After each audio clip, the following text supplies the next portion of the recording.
Ladies and gentlemen, good day and welcome to Refex Industries Limited Q2 FY26 earnings conference call. Please note all participant lines will be in the listen-only mode and this conference is being recorded. We have with us today from the management team Mr. Anil Jain, Chairman and Managing Director, Mr. Dinesh Kumar Agarwal, Whole-Time Director and CFO.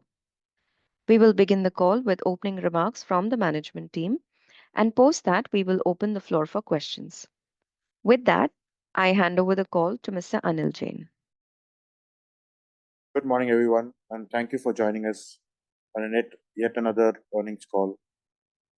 Q2 FY26 marked a period of steady improvement across our coal and ash handling business, despite the early and intense monsoon-led disruptions in Q1 and continued rainfall in Q2, which was largely anticipated as part of a seasonal cycle. With activity levels picking up across sites and cost discipline continuing, our total income from continuing operations, largely driven by ash and coal handling, grew subsequently by about 15% to INR 431 crores, while EBITDA nearly doubled to INR 74 crores from last quarter.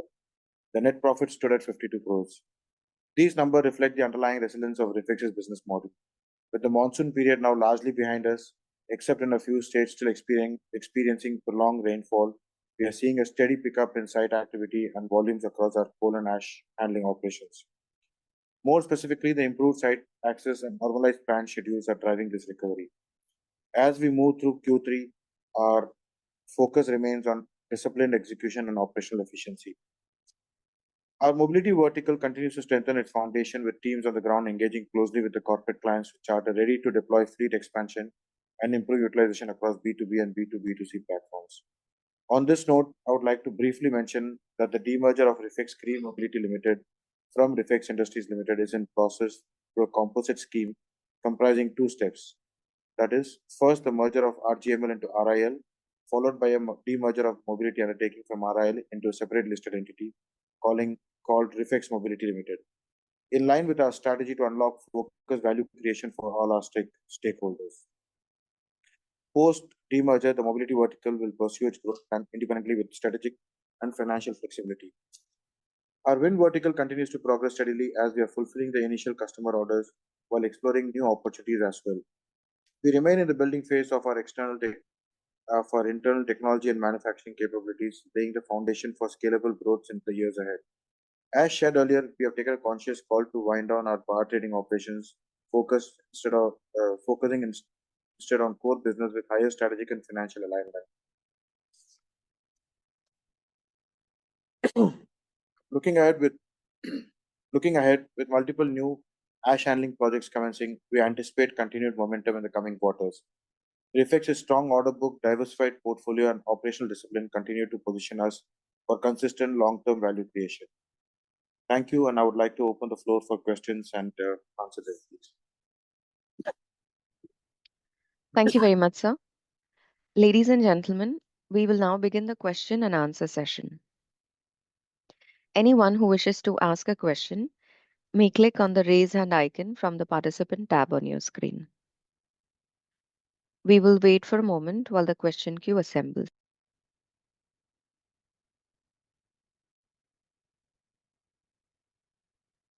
We take the first question from Miten Shah, an individual investor. Please go ahead.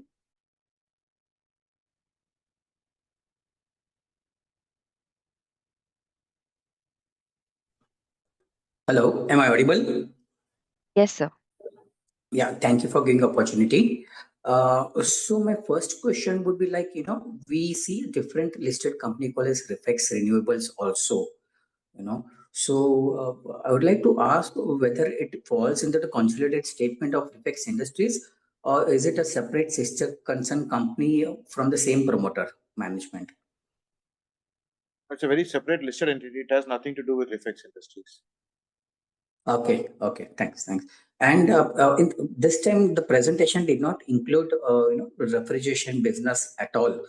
Is it that we have totally wiped it off, or is it on the process of completion or of wiping it off? If you see the notes to the account, this has been clearly disclosed that it has been clearly disclosed, And in the segmental result, there is a separate revenue and the profit has been disclosed. Okay, so it will be totally closed from here onwards, right? It is in the process of Okay. liquidations, not yet. Sure. Thirdly, with respect to wind, basically, I mean, how are we structured? Like, is it like we're in the league of same players like Suzlon and Inox Wind, wherein we manufacture wind turbines? And if yes, how are we competing with them? Since these are established players in the market. Yeah, this is a wind turbine manufacturing business which we have. We are manufacturing 5.3 megawatt of wind turbine, which is different from what others are manufacturing. Definitely, we have an edge over the others in the machine which we are making.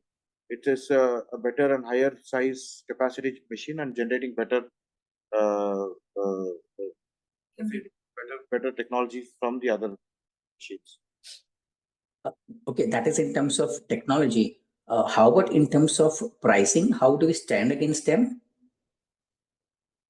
We are competitive in the market. We already got 2 orders that shows that our price is competitive, and orders from marquee customers. So definitely, we are competitive in the market. Yeah. And what would be the approx ballpark margins, that we could probably achieve from here? Yeah, we are still working on those. Maybe once the revenue start coming in, we'll be able to give a picture. But then, what are the margins that we presently enjoy on the ash handling business? Currently, that is already it has been given. It is anywhere in the range from 7 to 10%. Correct. Fine. I have some more questions, but I'll wait in the queue. I'll allow others to ask meanwhile. Thank you so much. Thank you. A reminder to our participants, if you wish to ask a question, you may click on raise hand icon again. Our next question is from Krishna Chaudhary, an individual investor. Please go ahead. Hello, am I audible? Yes, sir. Okay, thank you for the opportunity. Sir, I would like to know regarding the order book status that currently we have. We have been regularly disclosing the new order wins to the exchanges. But if we can have some brief numbers regarding the coal and ash handling business, what all order book do we have right now? We have a very good order book as of now. It is close to 1,200 crore we have completely in the coal and ash handling services business. And next 6 months business will be really well. Okay, sir. And regarding the wind, as you mentioned, we have 2 ongoing projects right now, right? Any others, sir, we are in the pipeline that we can expect to win in the coming months? As and when new order comes, we'll be keep disclosing to the market as we are disclosing already whatever the orders are coming in. We'll be keep disclosing it. Okay, thank you, sir. And one more thing I wanted to ask, sir. In the balance sheet, we have mentioned some contract assets. So what is that basically, if you can provide a... Whenever a service or a work gets completed, but due to certain compliances, if the billing has not happened, it comes as a contract. Okay, so can we assume, sir, that the amount of the contract asset, the work has been done in that particular quarter or the 6 months, and it would be billed afterwards, like the revenue would be recognized in the coming months for that? Revenue is already recognized. It is only since it is a contract assets, revenue is already recognized. It is only the closure of some certification and the approvals, billing will happen. Okay, and sir, we also increased our authorized capital a few months back, and we more than doubled it, if I'm right.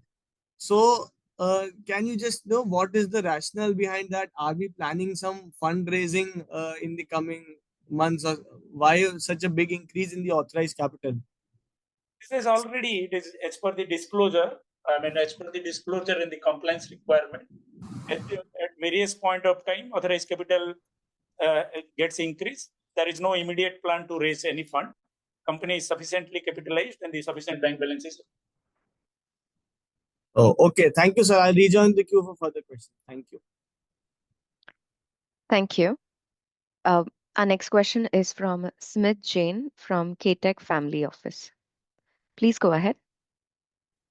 Hello, yeah, good morning. I had a couple of questions. One was regarding Winwind. We have a couple of orders that we won, but as I can see in the P&L, we've still not recognized any revenue. So is it that we've front loaded the expenses and revenue is going to be is going to come in this, like we will be booking revenues in the second half, or at what point do we start booking revenues in the Winwind vertical? Most of the revenues will start getting booked from the third and fourth quarter onwards. Maximum revenue will be in the fourth quarter. We'll have some small revenues also might come up. These are again all in production. The equipments are, as soon as the production happens, they'll start delivering to the customers. Okay, so basically the 179 megawatt and the other order that we won 474 crores, is that to be executed and completely booked in this year, or like there would be spillover in subsequent years as well? Majority will be done in this year. There could be potentially some spillover in the next year. Okay. Second question was regarding the Refex mobility vertical that now we are wanting to hive off to a different listed entity. What valuation is that going to be? Like, let's say if I own 100% of Refex, what valuation have we ascertained to this particular vertical? Because now that it would be demerged from the company, like have we reached that number? And at what point do we see that company getting listed, completely as a separate unit?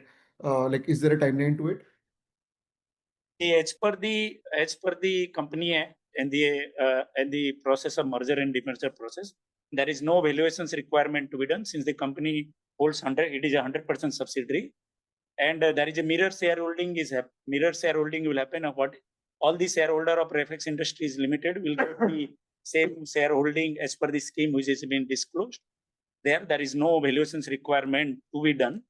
And we have already done a filing with BSE and NSE, and we are awaiting the approval of BSE and NSE. After that, the NCLT filing has to be done. We expect this will take 6 to 7 months process as per the normal whatever it happens, the various compliance process will. It will take another 6 to 7 months time.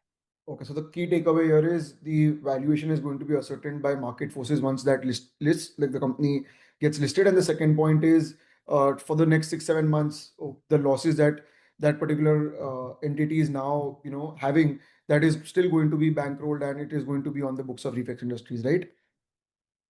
No, if you have read the result of this year, it is being already been disclosed that it is a discontinuing of business. Okay, yeah. But like for the next 6-7 months, like for the next 2 quarters, unless we don't get the approval from NCLT and BSE and NSE, that still is going to be on the P&L, right?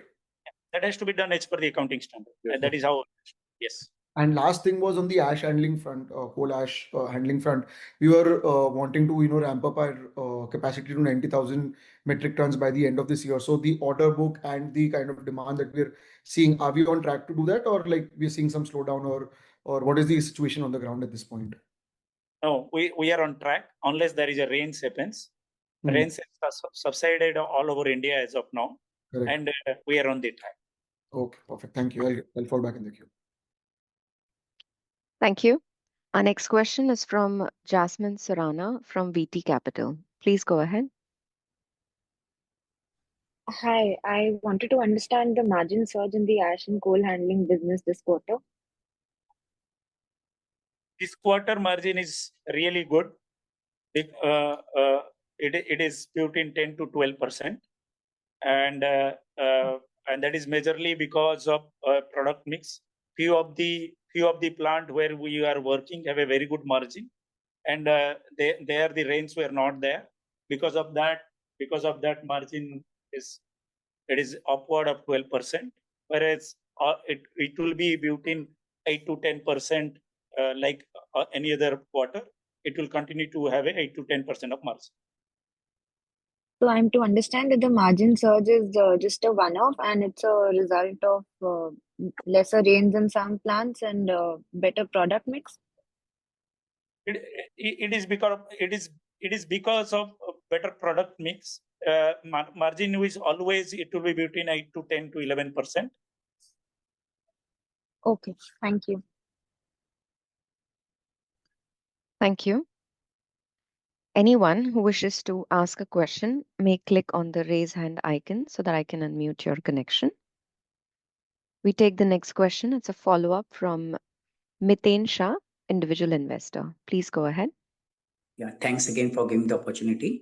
So as far as this order for wind is concerned, is it only for the supply of these wind turbines, or does it also include the operation and maintenance, say for the next 10, 15 or 20 years, which is normally with other players? Because those are basically recurring revenues, which gets increased over a period of time.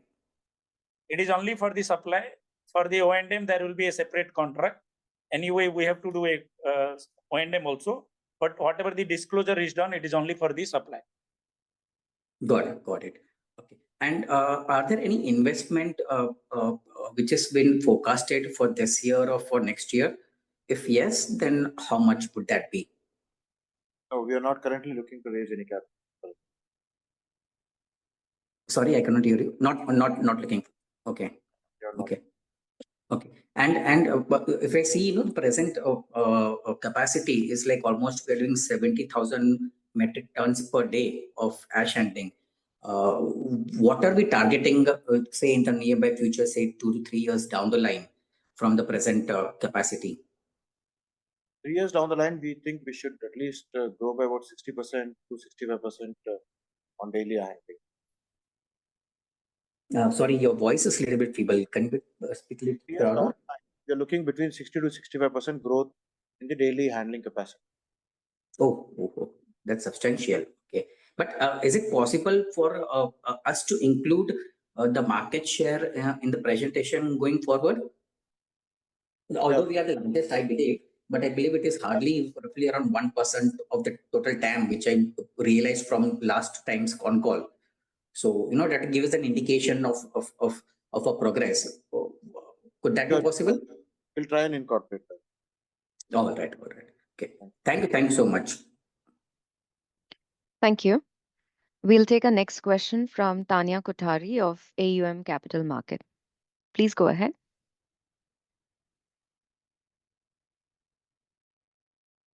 Ms. Tanya Kothari, could you please unmute your microphone and you can ask your question?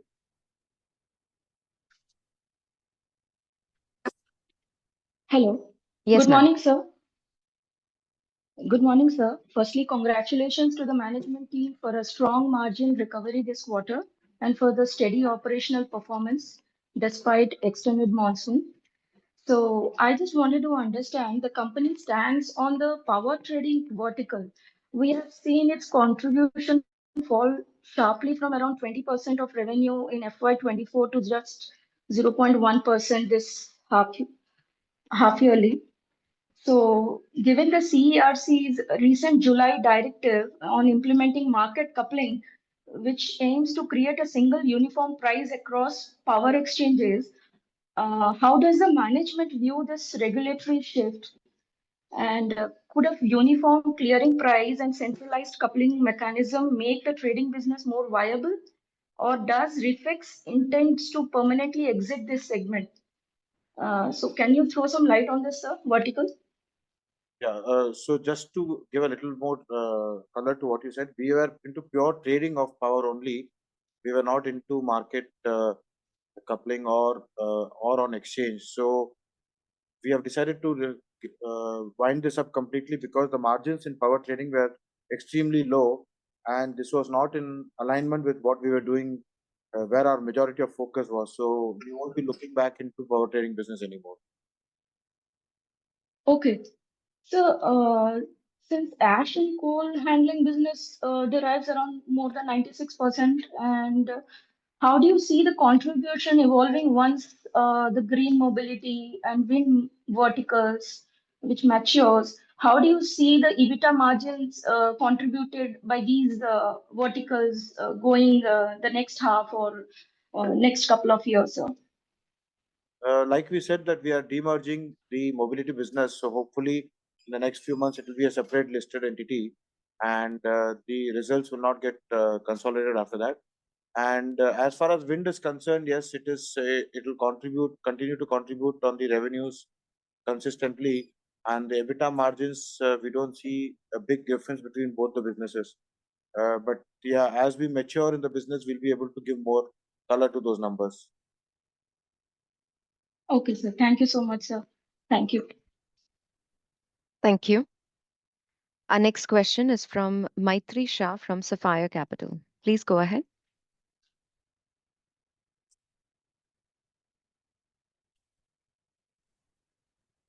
Maitri Shah, please go ahead with your question.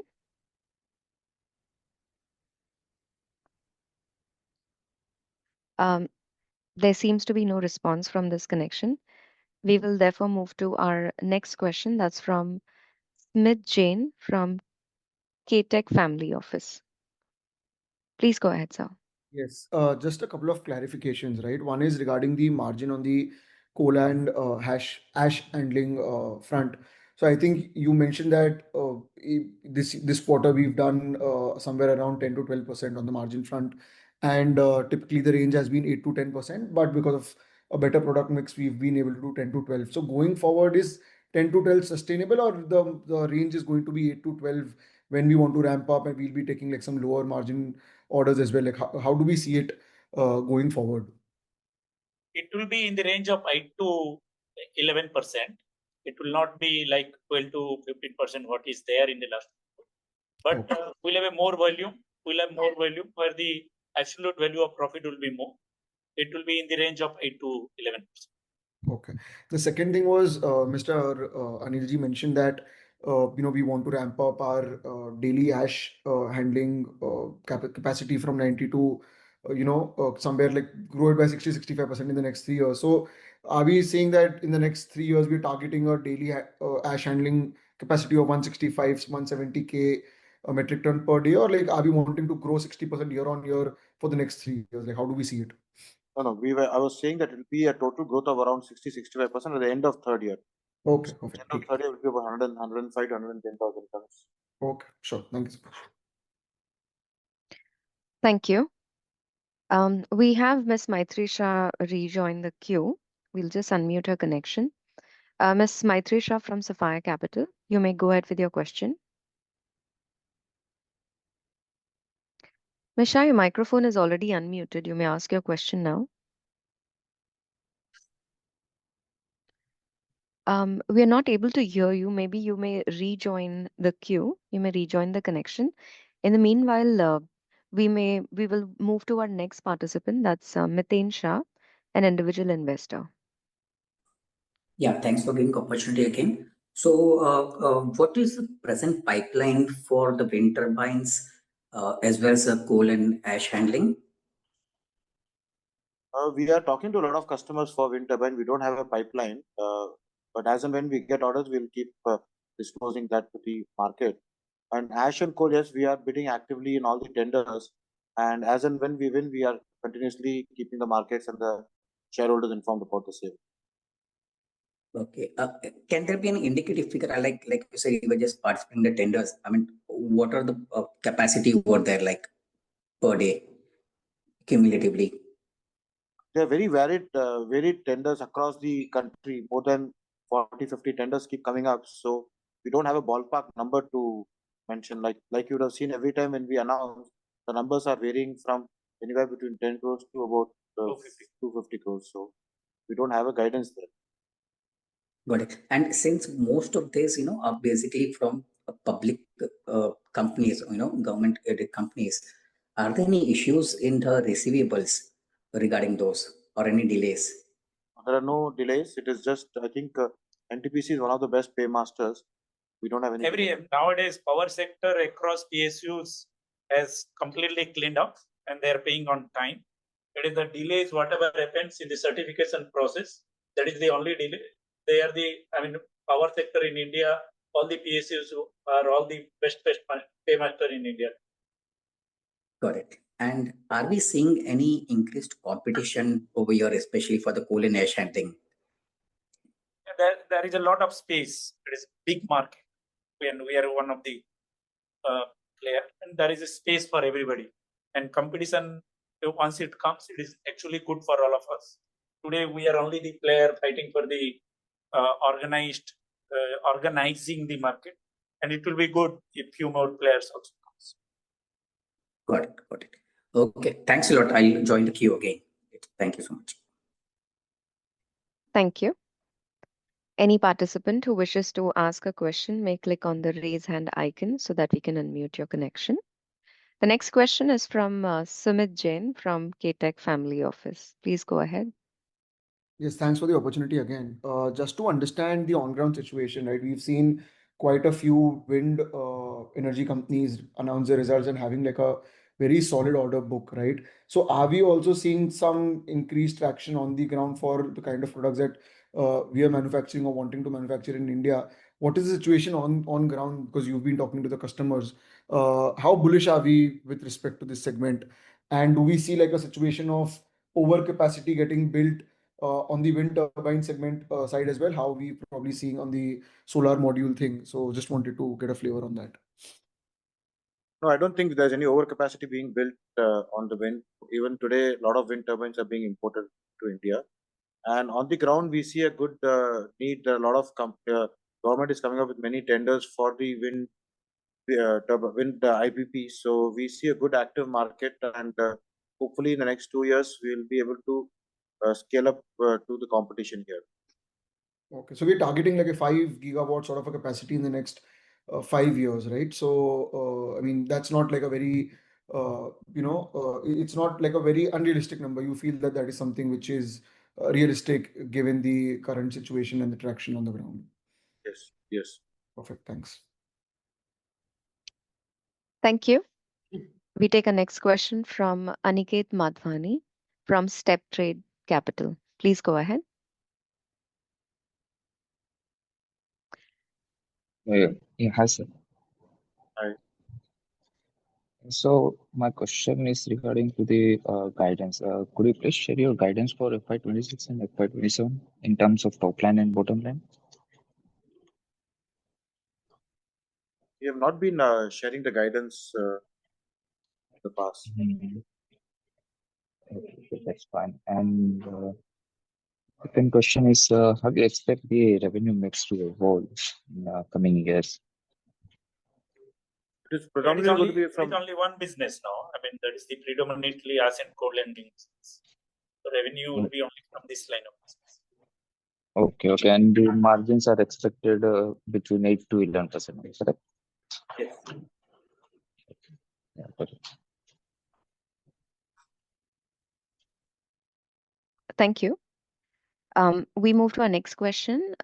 It's a follow-up from Miten Shah, individual investor. Please go ahead. Yeah. So I would like to have further clarity on the how the entire coal and ash handling business operates. So is it like we get paid for the collection of this residue of this coal and ash, and once we collect it, I believe we further resell it to say concrete mixers or some other OEMs, or we just dispose it off. I mean, how does this the entire business model works? If you can just explain it. It's very specific. It is very specific to the individual plant and the locations. Multiple ways are there. There is a sales happens to the RMC. There is a sales happens to the cement plant. There is a payment being done by thermal power plant. There is a payment is being done by the road contractor. Multiple ways are there. We cannot, specify. It is very, very, very, very individual to the locations, to the plant, to the state. Got it. So, but do we resell this once it is collected at any moment of time? I mean, as you said, so it depends from say plants to plants. But at times, do we resell it to the? Do we resell it once it is collected? We call ourselves as a ash handling solutions provider. We have a solutions for everything: sale, resale, transport, compliance. We are a solutions provider for the thermal power plant who are facing the issues in the disposing of the ash in an environmentally friendly way. We are one of the company who provides the complete solutions for the thermal power plant. Got it. And in case this ash is being collected, and if we don't find any buyer, for this, so we dispose it off. Is it? No, that is very, very specific. There will not be any case where we are not aware what to be done. We are always aware before taking a contract what to be done for the ash. Okay, so if there is no buyer, then we burn it off. I mean, dispatch it off. Is it so? No, it has to be handled as per the Ministry of Environment policy. There is a guideline there. It has to be handled as per that, and we follow the rules. So As when per you say handle means there has to be some end solution, right? Either there is a buyer, rebuyer, or it has to be, yeah, sorry. There is a multiple ways. Yeah. There is a multiple ways, and we do as per the contract with the thermal power. Got it. Got it. Okay. Thanks a lot so much.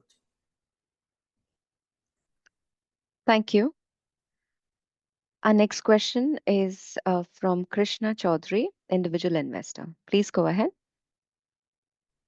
Yes, sir. In previous con calls, we had mentioned that we are looking for expansion in the northeastern region of the country as well. So, just want to understand how things are going on in that front. Have we been able to, get some customers from there? Not yet. Few tenders are delayed. We expect something to come up in the future quarters. Okay. And sir, regarding the cash sitting on a balance sheet, what are our plans to utilize that cash? Like we have borrowings also, and we have good amount of cash also. Like where do we deploy that in the future? It will be towards the working capital. Okay. Thank you, sir. Thank you. As there are no further questions from the participants, that brings us to the end of the Q&A. Well, we actually just got a question from Samrat Shah. So we've unmuted your connection. You may ask your question now. Hello, am I audible? Yes, sir. Oh, yeah. My question to the management is, I have one question and one feedback. Question is, there is a huge amount of other current assets. I mean, from if I compare the annual report of financial year 23 with 24, approximately. Mrs. Shah, I'm sorry, we are not able to hear you. Mrs. Samrat Shah? Yeah. I'm sorry, you'll have to repeat your question, sir. We couldn't hear you. Okay. Am I audible now? Yes.